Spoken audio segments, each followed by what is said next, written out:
Everybody who's in the building who wants one. It's the new ticket for the sermon. Okay, figure it right. You gotta stay so far, it's pretty happy. I'm sure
calling this service The Journey, as you might pick up on. And we're doing that because we are all on a journey of one kind or another. Most Sundays when you come in, I will not talk at this time. I will not do an introduction. But since this is a whole new experience, and this is perhaps something that you've not done before, I wanted to explain to you a little bit about what's going on and what's going to happen. First of all, we have an experience called the train station for children kindergarten through 6th grade. As soon as you go out that hallway, out that door, you'll hit a hallway to the right, and that is the hallway of the train station. The train station is a way of teaching the Bible to children in that age bracket using 4 different learning styles in 4 different rooms on 4 different Sundays. We have a computer room, a movie room, a drama room, and a craft room. And by the time, after 4 weeks, believe me, your kid knows that Bible story. They make something about it. They are the characters in it. They interact with a game on the computer that teaches them something about it. And then they watch a movie that even emphasizes it once again, and all in age-appropriate ways. That will go on starting at 11:20 and down that hallway. If you have children in that bracket, you are welcome to release them, and there will be adults in this room who will take them. And I guarantee you they will have a very entertaining time. If you have children below the age of 2 and would like nursery, there are nursery workers waiting for you also down that hallway, and we'll have someone guide you to where they are. I'm looking at my notes to make sure I don't forget something. We want this to be an interactive experience, meaning if you have a question or something that you would like clarified, I have my cell phone in my back pocket. My number will be up on that wall here in a couple of minutes. And during the teaching time, just text me. Text me a question, or raise your hand if you have a question. Now, if you want to debate my theology, let's do that in private. But if I've said something that you would like to have further explained, or I've used a word that you don't understand, just text me. And we'll stop and we'll take care of it right then. I want it to be an interactive learning experience and an interactive worship experience. Now, scattered around the room are card tables, with some of them have candles on them. They have different things on them. Those are called worship stations. And those worship stations have activities for you to do that relate to what I'm going to teach about this morning. So I'm going to teach for about 15 or 20 minutes. We're going to stop the message. I'm going to ask you to get up out of your chairs and go to any of those stations that you want to go to. You can go to all of them if you want to. Just be patient, because it may take a while to get around. But I want you to interact with at least 3 of them. There's a total of 6. And it's going to help you interact with what we're talking about this morning. One of those stations is communion. That's up here to the right. If you've never experienced communion, the reasons that we do it are on the table, and what's involved is on the table. Just read the card. If you're comfortable with what it says and want to partake, do so. If you don't, that's perfectly okay. Those of you who have gluten issues, the element is gluten-free, so you don't need to worry about that. All right? All right. If I've forgotten anything. Those worship stations are part of what makes this a unique experience that adds great value to what we do here. So I would encourage you to go check them out. I think you'll find, well, I'll just add, I'll put a worm on the hook. There's animal crackers to eat over here. I think I've about covered everything. After the worship station time, I want you to come back. We'll sit for just another 5 minutes or so, and I'll bring the teaching time to a close, and we'll have a closing piece of music and a closing prayer. All right? So, with those introductory thoughts out of the way, let's bow our heads and close our eyes. Holy Father, it is with excitement that we wait to see what you will do and how you will speak. I just praise you and thank you for the faithfulness of people that have resulted in these changes and allowed us to come together and be in this spot. Thank you for bringing us musicians. Just bless us, guide us, and help us to enjoy being with you in this time. I ask these things in your blessed name. Praise team, let's come and sing.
just today, but forever, guys. Amen.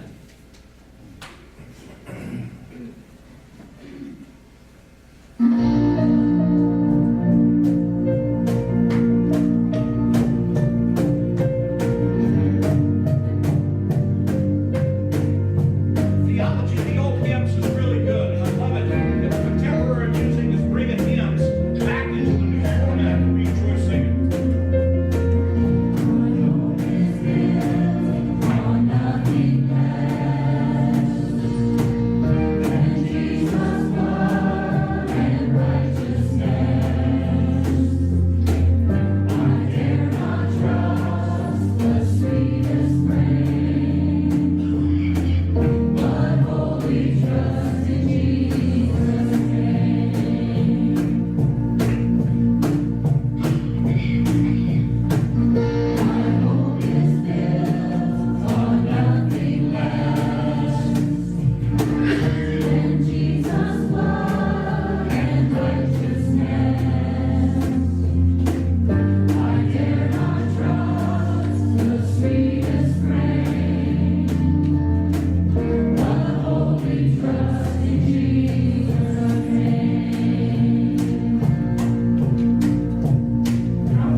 At this point, if you have nursery children and you would like to take them to the nursery, we'll we'll have a guide take you there. If you want to release your children from kindergarten to the 6th grade to the train station, I promise you they will have a good time.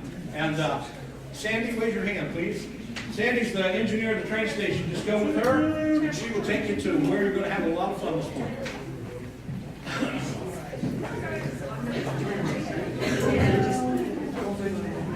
That's all right. We got good people.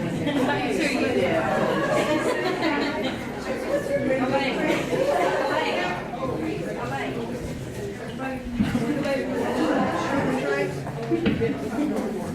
How are you, sir?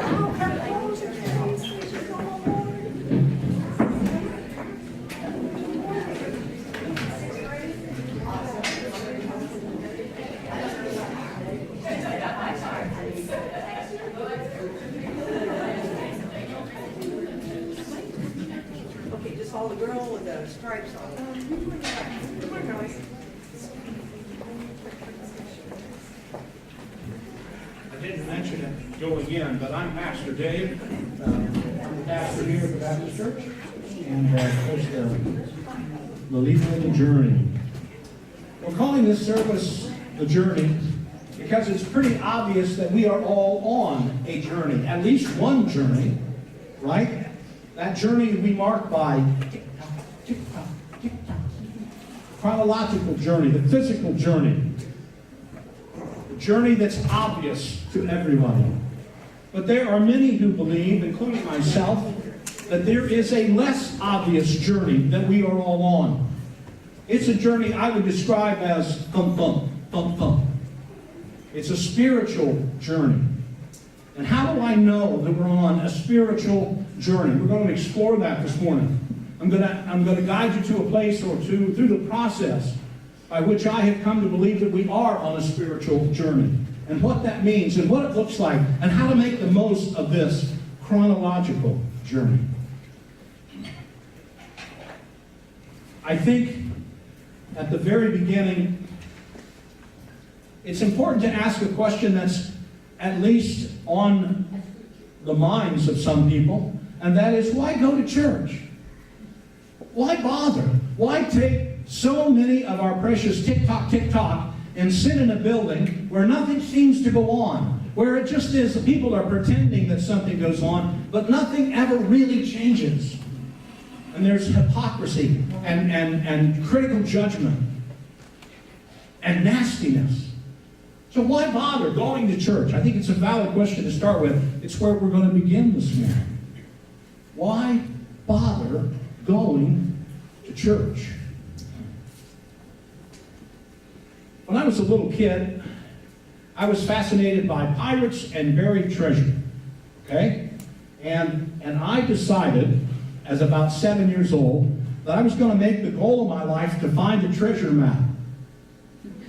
That was perfectly logical, right? I mean, you can find those everywhere.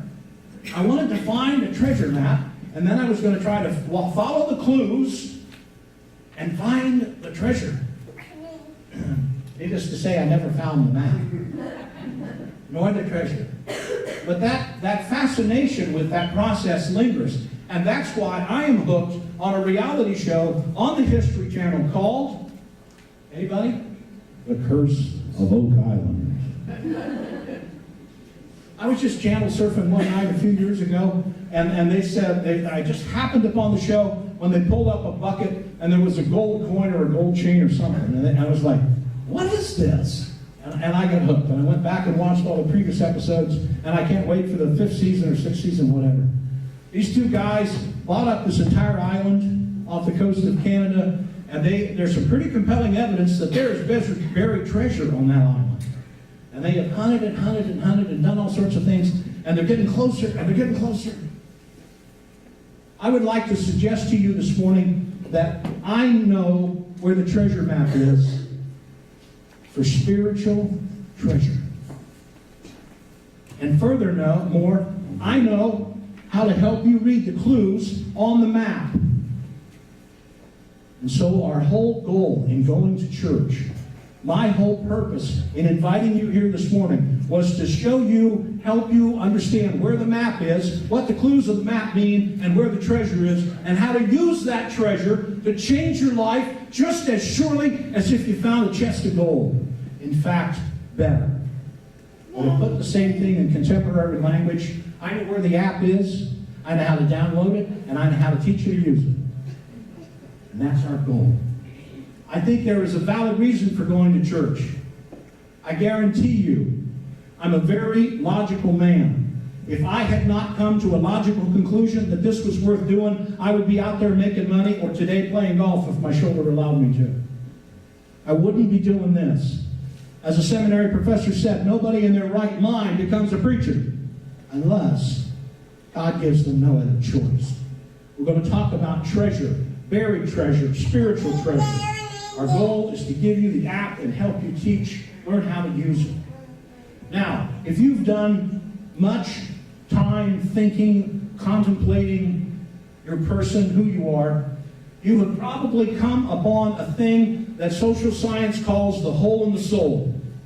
The hole in the soul. If you Google the hole in the soul, you will come upon all kinds of websites dealing with addiction. Okay?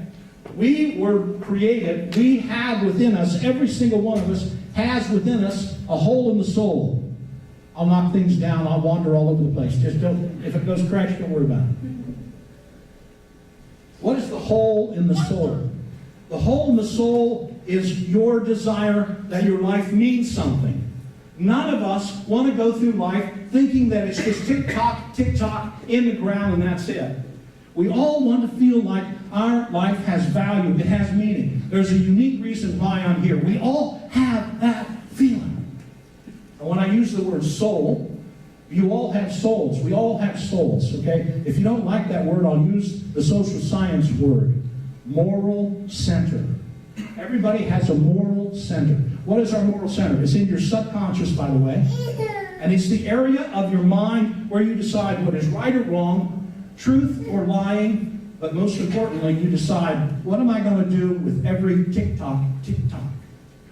That decision is made in your soul, or what social science calls your moral center. All right? Lost my train of thought.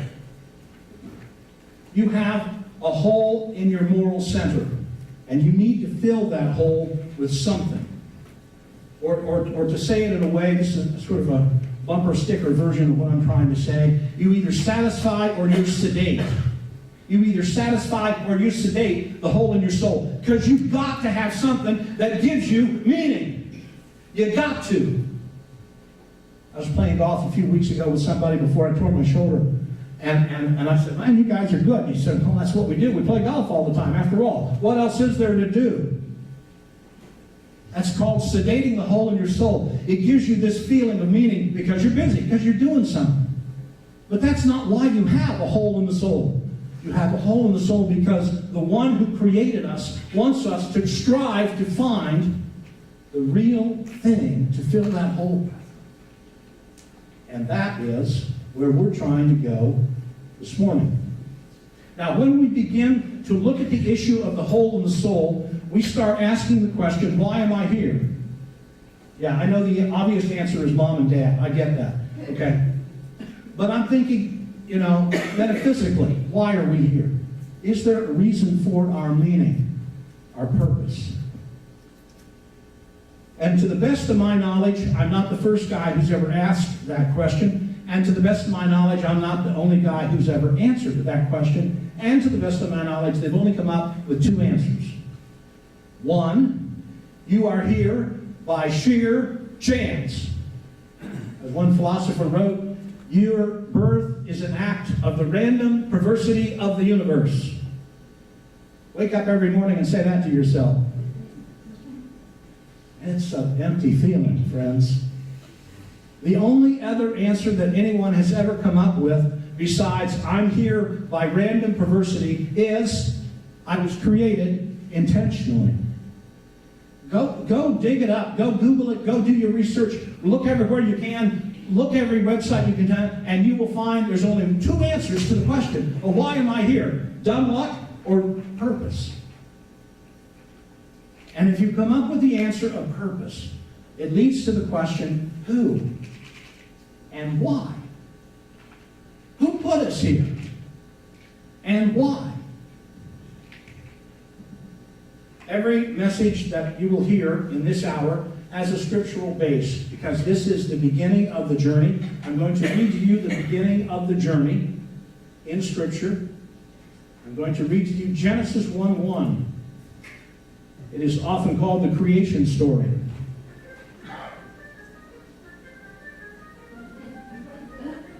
Well, it's nobody here. My wife has a brother who lives in Fort Lauderdale, and he has chosen to stay. And about every 15 minutes he tests and says, I'm still alive. That's what that was. Genesis 1:1. In the beginning, God created the heavens and the earth. The earth was formless and void, and darkness was over the surface of the deep. And the Spirit of God was moving over the surface of the waters.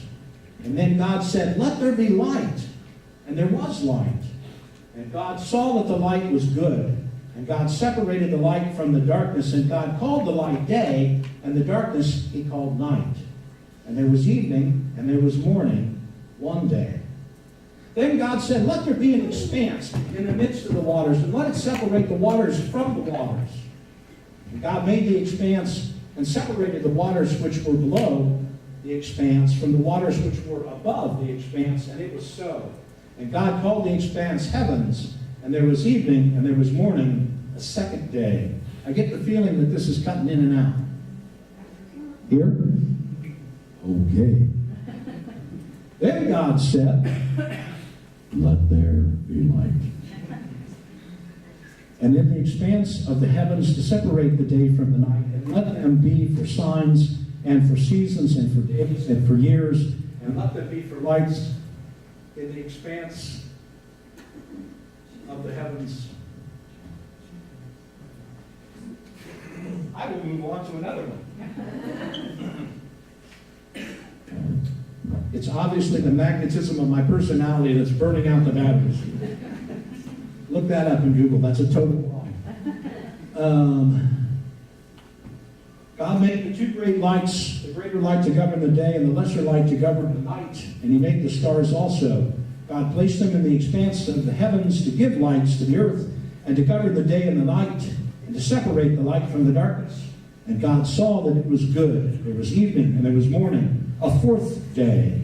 And then God said, let the waters teem with swarms of living creatures, and let birds fly above the earth in the open expanse of the heavens. God created the great sea monsters and every living creature that moves, with which the waters swarm after their kind, and every bird after its kind. And God saw that it was good, and God blessed them, saying, be fruitful and multiply, and fill the waters and the seas, and let the birds multiply on the earth. And there was evening, and there was morning, and there was a fifth day. And then God said, let the earth bring forth living creatures after their kind, cattle and creeping things, the beasts of the earth after their kind. And it was so. And God made the beasts of the earth after their kind, and the cattle after their kind, and everything that creeps on the ground after its kind. And God saw that it was good. And then God said, let us make man in our image, according to our likeness, and let them rule over the fish of the sea, and over the birds of the sky, and over the cattle, and over all the earth, and over every creeping thing that creeps on the earth. God created man in his own image. In the image of God, he created him. Male and female, he created them. And God blessed them, and God said to them, be fruitful and multiply, and fill the earth and subdue it, and rule over the fish of the sea, and over the birds of the sky, and over every living thing that moves on the earth. And God said, behold, I have given you every plant yielding seed that is on the surface of all the earth, and every tree which has fruit yielding seed. It shall be food for you, and to every beast of the earth, and to every bird of the sky, and to everything that moves on the earth which has life, I have given every green plant for food. And it was so. And God saw all that he had made, and behold, it was very good. And there was evening, and there was morning, on the sixth day. I don't know if you have ever asked the question, why am I here? But I have. I reached the age of 13 going to church every Sunday because that's what Mom and Dad insisted I do. I hit the point of 13, and yes, I was a total nerd, and I set up on reading books to try to figure out if there was a God or not. And this morning, in a very brief format, I'm going to take you on the journey that led me to the conclusion that has me standing here this morning. Is there a God? Was I created? Does my life have any meaning? It all has to start somewhere, and it starts with the question, does God exist?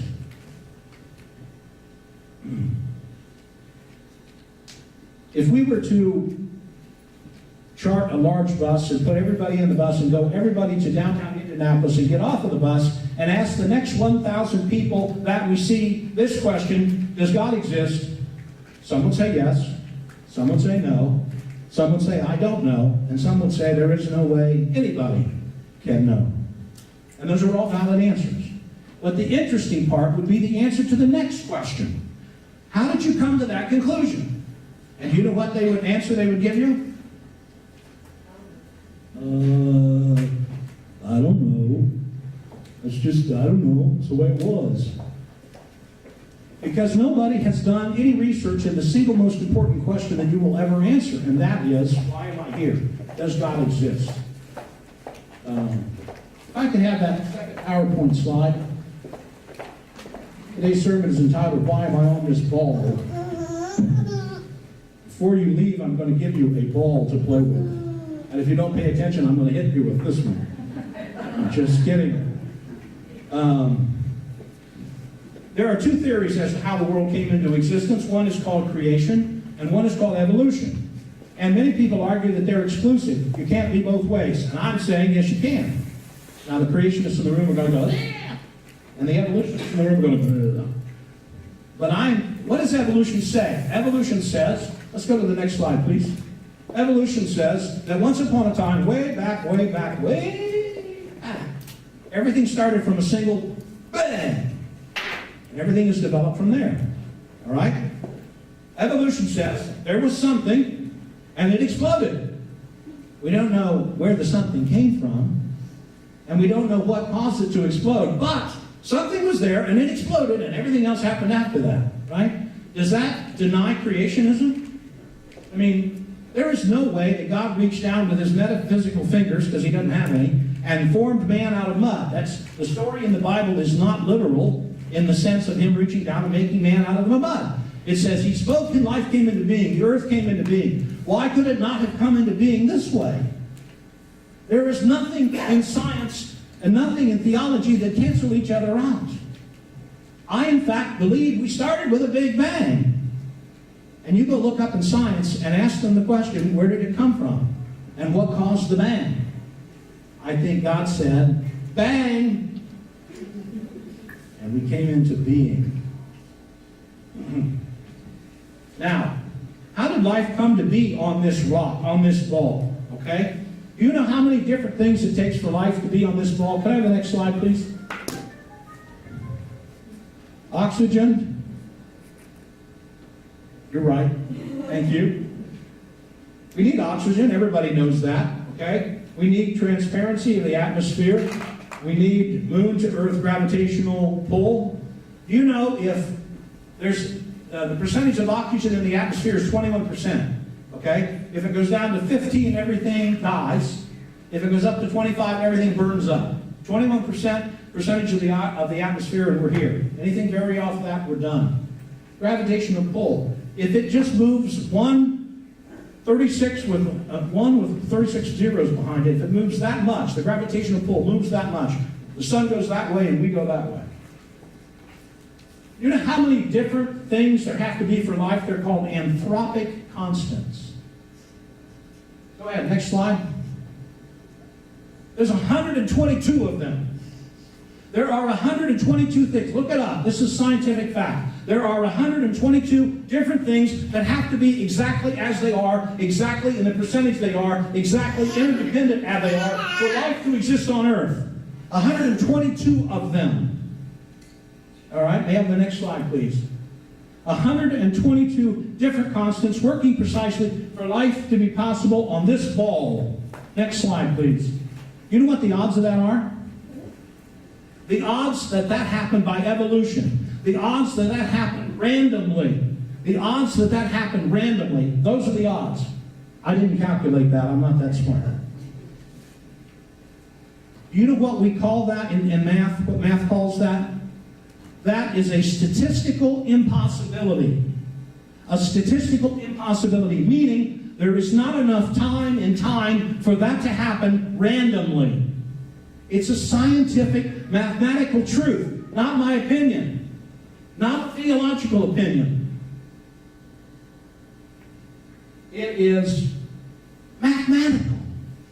If it's a statistical impossibility for evolution and randomness to have created 122 independent, interactive things that put life on this earth, if that's impossible, statistically, what are we left with?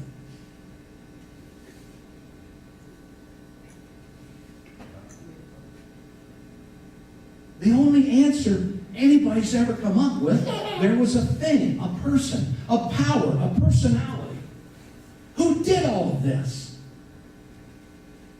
If there's not enough time and time for this to happen randomly, what are the odds we're going to find life on any other rock in any known universe? I can tell you right now. I can tell you right now, the rest of your life, they will hunt. They may find water here. They may find hydrogen here. They may find oxygen there. They ain't going to find all 122 things interacting in the way it does on this rock. It is not by dumb luck this rock exists. There is a God behind everything. There is a purpose behind everything. It is not stupidity to come to church. It's not a waste of your time. It is not a poor return on investment. She just said amen. Did you hear that?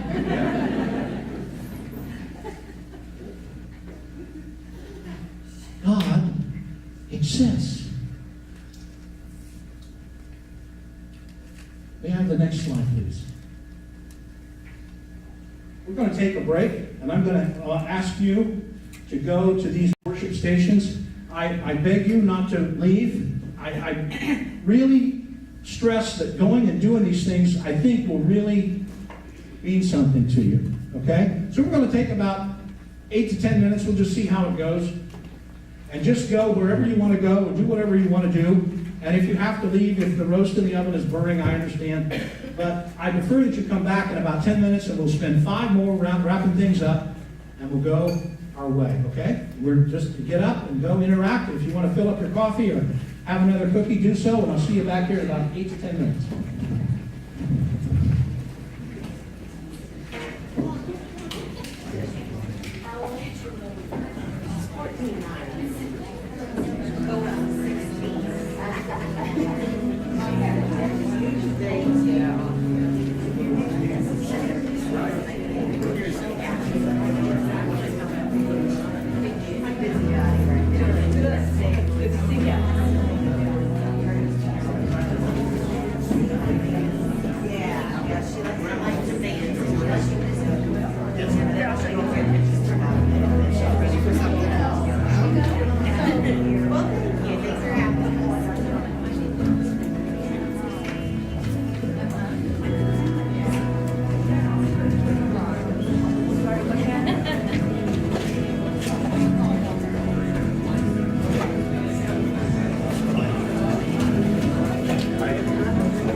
Yeah, about 2 or 3 minutes yet.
We can return your seats, I'd appreciate it. If you would return your seats.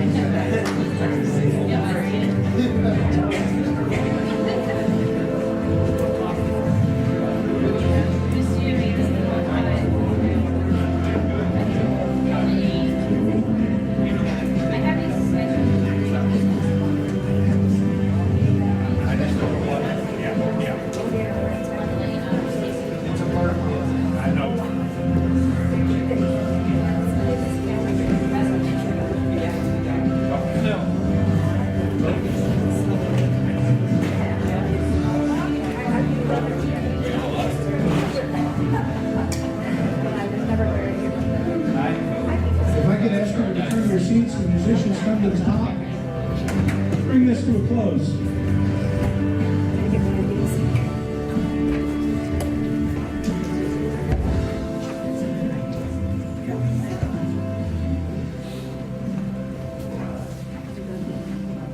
So what did we learn this morning? What was the message about? What was the goal of this teaching time? To summarize, if you spend any time at all thinking about your existence, you realize you have a hole in your skull. There is a desire within you to have meaning. And when you pursue the desire for meaning, you come to a conclusion that either you're created by accident or you're created intentionally. If you're created by accident, life is a grind. Because no matter what you do, no matter what you achieve, no matter how much fun you have, tick-tock, tick-tock, and it all comes to an end. Thud. But if you come to the conclusion that you were created intentionally, it changes everything that you do and all the decisions that you make. Is there any basis, any concrete basis whatsoever for deciding we were created intentionally? Well, there's this thing called the earth that came into being from nowhere. One of the worship stations that I ran it on a couple of people and they didn't get it. One of the worship stations says, create something out of nothing. Use the things at this table to create something, right? And there were 2 candles and a piece of paper. And what was the point of the exercise? We can't create out of nothing. We can't create out of nothing. We can manipulate, we can change, we can alter, we can improve, but we can't create. Somebody created something that went bang. And somebody caused the bang. And somebody caused 122 different things to interact the way they do for life to exist on this earth. How did that happen? Statistical impossibility. Statistical impossibility. Ain't enough time in time. So how? Why? Think about it this week. And let's go to another step and ask another question next week. Let's bow our heads. Father, thank you for this message and for the thoughts that we are not blindly going to church, randomly hoping there's something there, trying to pretend like it means something, but we can actually stand on scientific fact and come to a logical conclusion that life is not an accident, it's intentional. That the rock didn't get this way randomly, it didn't evolve this way on its own. There was a creative force behind it. I pray for every single mind in this room to intellectually engage with that truth. 122 different anthropic constants that are here. Thank you so much for blessing our hour, Father. We walk forward in faith with you. Amen. Let's go. Please stand. We'll bring this to a close.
Crucified, laid behind the stone, you lived and died, rejected and alone, all for you and me. Holy Father, be with us as we leave your house this day. May we consider the thoughts of what was shared this day.